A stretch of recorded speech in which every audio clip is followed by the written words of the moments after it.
મોટી દુર્ઘટનાના અહેવાલ અત્યારે સપાટી પર આવી રહ્યા છે। ખૂબ જ મોટી દુર્ઘટના સર્જાઈ છે। જણાવવા માંગીશ કે વડોદરાના પાદરામાં ઘટના બની હોવાનું સામે આવ્યું છે, જ્યાં મધ્ય ગુજરાતથી સૌરાષ્ટ્રને જોડતા બ્રિજમાં ભંગાણ સર્જાયું છે। પાદરા જંબુસર વચ્ચેનો ગંભીરા બ્રિજ તૂટી પડતા વાહનો નદીમાં ખાબક્યા, જ્યાં બિલકુલ બ્રિજ જર્જરિત હાલતમાં હોવાથી આ ઘટના બની હોવાનું હાલ સામે આવ્યું છે। જણાવવા માંગીશ કે મુજપુર ગંભીરા બ્રિજ તૂટતા 4 જેટલા વાહનો નદીમાં પડ્યા છે, તો 2 લોકોના મોતની માહિતી પણ સપાટી પર આવી રહી છે। મહીસાગરમાંથી 3 લોકોનું રેસ્ક્યુ કરાયું। મધ્ય ગુજરાતથી સૌરાષ્ટ્રને જોડતા બ્રિજમાં ભંગાણના અહેવાલ। મધ્ય ગુજરાતથી સૌરાષ્ટ્રને જોડતો બ્રિજ ગંભીરા બ્રિજ તૂટતા વાહનો નદીમાં પડ્યા છે, તો ઘટના બનતાની સાથે જ લોકોના ટોળા જે છે તે ઘટના સ્થળે ઉમટી પડ્યા છે અને પોલીસ પણ ઘટના સ્થળે દોડી આવી। બ્રિજ તૂટતા 4 જેટલા વાહનો મહીસાગર નદીમાં ખાબક્યા, તો 2 લોકોના મોતની માહિતી સપાટી પર આવી છે। તો આ મામલે વધુ માહિતી આપવા માટે ફોન લાઈનના માધ્યમથી મારા સંવાદદાતા જપન શાહ જોડાઈ ચૂક્યા છે। જપનજી, કહી શકાય કે ખૂબ જ મોટી દુર્ઘટના હાલ વડોદરાના પાદરામાં સર્જાઈ છે, જ્યાં મધ્ય ગુજરાતથી સૌરાષ્ટ્રને જોડતા બ્રિજમાં ભંગાણ થયું છે। શું છે સમગ્ર માહિતી? જી, વાત કરીએ તો જંબુસર તાલુકાથી સૌરાષ્ટ્ર તરફ જતો રસ્તો અને બોરસદ આણંદ વચ્ચેનો આ ગંભીરા બ્રિજ જે ઘણા સમયથી બિસ્માર હાલતમાં હતો, જ્યારે તંત્રને વારંવાર રજૂઆત કરી હતી, ધારાસભ્ય દ્વારા પણ વિરોધ પ્રદર્શન કરવામાં આવ્યો હતો, પરંતુ આ બ્રિજનું ક્યાંક ને ક્યાંક સમારકામ નહીં કરવાના કારણે આજે આ દુર્ઘટના બની છે। અંદાજિત 3 જેટલા લોકોનું રેસ્ક્યુ કરવામાં આવ્યું છે। 2 લોકોના મોત થયા હોય તેવી સંભાવનાઓ સેવાઈ રહી છે। આ ઘટનાની જાણ થતા પાદરા પોલીસ પણ ઘટના સ્થળે દોડી આવી છે અને સમગ્ર બાબત એવી છે કે ભાઈ જ્યારે પણ આવા બ્રિજો ગુજરાતમાં એક પછી એક બ્રિજ પડવાની ઘટના બની છે, ત્યારે વાત કરીએ તો ભરૂચ અને આમોદને જોડતો જે રસ્તો છે દાદર બ્રિજ, તે પણ આ રીતે જર્જરિત હાલતમાં છે। આવી કોઈ દુર્ઘટના ફરી એકવાર બની શકે એવી સંભાવના છે, એટલે તંત્રએ ક્યાંક ને ક્યાંક વહેલી તકે આ કામ કરવું જોઈએ અને આ જે બ્રિજ ભંગાણ થયું છે તેને લઈને લોકટોળા ત્યાં ઉમટી પડ્યા છે। લોકો રેસ્ક્યુ કરવા માટે એનડીઆરએફની ટીમ પણ રવાના થઈ છે અને આ ઘટનામાં હાલ 10 જેટલા વાહનો નદીમાં ખાબક્યા હોવાના સમાચાર સામે આવ્યા છે। જી બિલકુલ, ઘટનાને પગલે પોલીસનો કાફલો જે તે ઘટના સ્થળે દોડી આવ્યો છે અને મુજપુર ગંભીરા બ્રિજ તૂટતા અનેક વાહનો નદીમાં ખાબક્યા છે, તો રેસ્ક્યુની જે કામગીરી હાલ હાથ ધરવામાં આવી રહી હોવાનું સૂત્રો જણાવી રહ્યા છે, તેના સંદર્ભે માહિતી આપશો જપનજી? રેસ્ક્યુ કરવા માટે આ ઘટનાની જાણ થતા પાદરા પોલીસ સહિત પોલીસ કાફલો ત્યાં પહોંચી ગયો છે। પાદરા પોલીસ દ્વારા સમગ્ર બાબતની તપાસ કરી અને આ જે રેસ્ક્યુ કરવાની કામગીરી હાલ તરવૈયાઓને બોલાવીને કરવામાં આવી છે। 3 લોકોને રેસ્ક્યુ કરવામાં આવ્યા છે અને હજી પણ કામગીરી રેસ્ક્યુની ચાલુ છે। ક્યાંક ને ક્યાંક વાત કરીએ તો સૌરાષ્ટ્ર અને મધ્ય ગુજરાતને જોડતો આ બ્રિજ છે, તેના કારણે આણંદ, બોરસદ અને જંબુસર તરફ આવતા હોય કે પાદરા તરફ, વડોદરા તરફ જતો રસ્તો જે છે આ ક્યાંક ને ક્યાંક આ બંને જીવાદીરી તૂટી ગઈ છે। આ બ્રિજ તૂટવાના કારણે ક્યાંક ને ક્યાંક આ ઘટના બની હોવાને સામે આવી છે, ત્યારે રેસ્ક્યુ કરવાની હાલ કામગીરી ચાલુ છે અને અન્ય તરવૈયાઓને પણ બોલાવવાની કામગીરી ચાલી રહી છે। જી ચોક્કસ જપનજી, આ બ્રિજ જર્જરિત હાલતમાં હોય અને ત્યારબાદ આ ઘટના બની હોવાનું હાલ સામે આવી રહ્યું છે, તો બ્રિજની કામગીરી તકલાદી હોય તેમ કહી શકાય?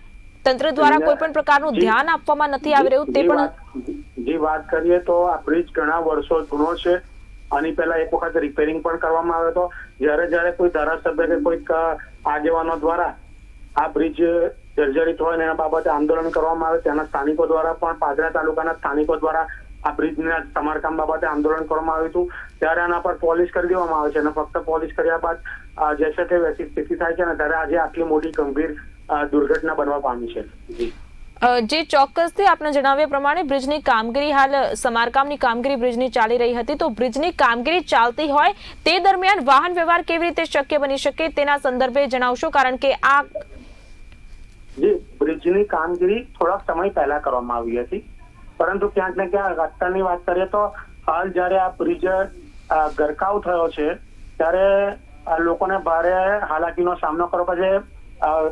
ઘણી મોટી લાઈનો આ બાજુ બોરસદ આણંદ તરફ લાગી ગઈ છે, કેમ કે હવે આણંદ તાલુકાથી કે સૌરાષ્ટ્ર તરફથી જતા જે ટ્રકો છે તે આ બ્રિજ તૂટવાના કારણે હવે અટકી ગયા છે। તેના પરિણામે હવે તેઓને ચોક્કસપણે આ પાછું ફરવું પડશે તેવી પરિસ્થિતિ સર્જાઈ છે અને હાલ આ ઘટનામાં 2 લોકોના મોત થયા હોવાની પણ સંભાવનાઓ આવી છે.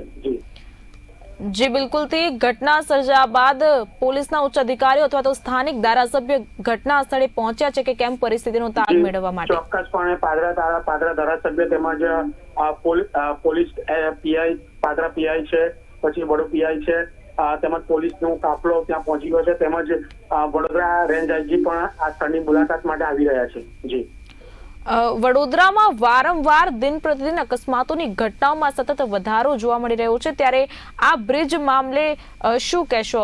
આપનું શું મંતવ્ય છે? સમગ્ર પરિસ્થિતિ અંગે કોઈ ષડયંત્ર હોય કે કેમ, આપનું શું મંતવ્ય છે? નહીં, આ બાબતે કોઈ ષડયંત્ર નથી, પરંતુ આ જે બ્રિજ ઘણા સમયથી બિસ્માર હાલતમાં હતો ત્યારે એને કાયમ માટે એના વૈકલ્પિક નવા બ્રિજનું બાંધકામ કરવું જોઈતું હતું.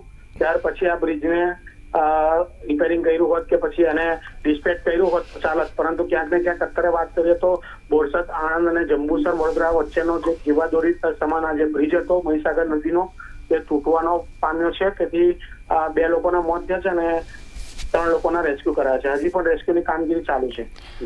જપનજી, વડોદરાના પાદરામાં જે દુર્ઘટના સર્જાઈ છે તેના કારણે વાહન વ્યવહાર પણ ખોરવાયો છે, અનેક વાહનો નદીમાં ખાબક્યા છે. આ સાથે જ અત્યારની શું પરિસ્થિતિ છે? ત્યાં કોઈ પણ પ્રકારનું બેરિકેડિંગ કરાયું છે? લોકોની અવરજવર બંધ કરવામાં આવી છે કે કેમ?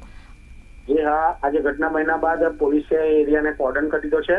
બહારના લોકોને આવવા માટેની કામગીરી ટોટલ નિષેધ કરી દેવામાં આવ્યું છે અને હાલ રેસ્ક્યુની કામગીરી ચાલુ છે. હજી રેસ્ક્યુ થયા બાદ ચોક્કસ આંકડો મળી શકે. જી જપનજી, સમગ્ર માહિતી આપવા બદલ આપનો ખૂબ ખૂબ આભાર. વડોદરાના પાદરામાં સર્જાઈ મોટી દુર્ઘટના. મધ્ય ગુજરાતથી સૌરાષ્ટ્રને જોડતા બ્રિજમાં ભંગાણ થયું હોવાનું હાલ સામે આવ્યું છે. પાદરા જંબુસર વચ્ચેનો ગંભીરા બ્રિજ તૂટી પડ્યો છે. જ્યાં બિલકુલ આપને જણાવવા માંગીશ કે બ્રિજ જર્જરિત હાલતમાં હોવાથી આ ઘટના બની હોવાનું સામે આવ્યું. તો ઘટનાને પગલે પોલીસનો કાફલો ઘટના સ્થળે દોડી આવ્યો છે. મુજપુર ગંભીરા બ્રિજ તૂટતા વાહનો નદીમાં ખાબક્યા હતા. બાઇક, કાર અને અન્ય 3 વાહનો નદીમાં ખાબક્યા છે. તો રેસ્ક્યુની કામગીરી ચાલી રહી હોવાનું સૂત્રો દ્વારા જાણવા મળ્યું છે. મહીસાગરમાંથી 3 લોકોનું રેસ્ક્યુ કરાયું. તો ઘટનાને પગલે લોકટોળા ઘટના સ્થળે ઉમટી પડ્યા છે. મુજપુર ગંભીરા બ્રિજ તૂટતા 4 વાહનો નદીમાં પડ્યા તો 2 લોકોના મોતની માહિતી પણ હાલ સપાટી પર આવી છે. મધ્ય ગુજરાતથી સૌરાષ્ટ્રને જોડતો ગંભીરા બ્રિજ તૂટતા વાહનો નદીમાં ખાબક્યા છે. પાદરા તાલુકાના મુજપુર પાસેના ગંભીરા બ્રિજ પર ભંગાણના કારણે 2 ટ્રક, 1 પિકઅપ વાન સહિત 4 વાહનો મહીસાગર નદીમાં ખાબક્યા હતા. તો આ મામલે વધુ માહિતી આપવા માટે અમારા સહયોગી કિંજલ પટેલ જોડાઈ ચૂક્યા છે. કિંજલજી, વડોદરાના પાદરામાં મોટી દુર્ઘટના સર્જાઈ છે. મધ્ય ગુજરાતથી સૌરાષ્ટ્રને જોડતા બ્રિજમાં ભંગાણ. શું છે સમગ્ર માહિતી? એવી રીતે વાત કરીએ ને તો મધ્ય ગુજરાતથી સૌરાષ્ટ્રને જોડતો જે ગંભીરા બ્રિજ છે એટલે આજે સવારે તૂટતા જે વાહનો છે નદીમાં પડી ગયા હતા અને વાહનો 4 વાહન જે હતા જે નદીમાં પડ્યા છે અને એમાંથી જ અત્યારે રેસ્ક્યુ કામગીરી શરૂ થઈ ગઈ છે. એમાં 2 જણાના મોતની પણ સૂત્રો દ્વારા માહિતી મળી ગઈ છે. અને જે વાહનો ખાબક્યા એમાં બાઇક હતા, કાર હતા અને એ સિવાય પણ ટ્રક એમ કરીને અન્ય 3 વાહનો નદીમાં ખાબક્યા હતા. જી કિંજલજી, રેસ્ક્યુની જે કામગીરી ચાલી રહી છે તેના સંદર્ભે માહિતી આપશો. જે રેસ્ક્યુની કામગીરીમાં વાત કરીએ તો તરવૈયા અને ત્યાંના સ્થાનિકોની મદદથી બચાવ કામગીરી અત્યારે તાત્કાલિક ધોરણે ચાલુ કરી દેવામાં આવી છે અને જે લોકો નદીમાં ખાબક્યા હતા એમાંથી 2 લોકોના મૃતદેહ પણ મળી આવ્યા છે. જે ચોક્કસથી કિંજલજી, બ્રિજ જર્જરિતમાં હાલતમાં હોવાથી આ ઘટના બની હોવાનું હાલમાં કહેવાઈ રહ્યું છે અને અત્યાર સુધીમાં જાનહાનિના સમાચાર પણ મળી રહ્યા છે. તો સ્થાનિક અધિકારીઓ ઘટના સ્થળે પહોંચ્યા છે કે કેમ?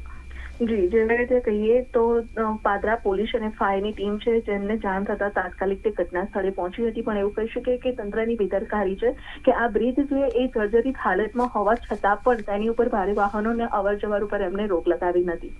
અને કહેવામાં આવે તો આ બ્રિજ છે જે બહુ જૂનો છે. 1981માં બ્રિજનું નિર્માણ કરવામાં આવ્યું હતું અને 1985માં બ્રિજને ખુલ્લો મૂકવામાં આવ્યો હતો.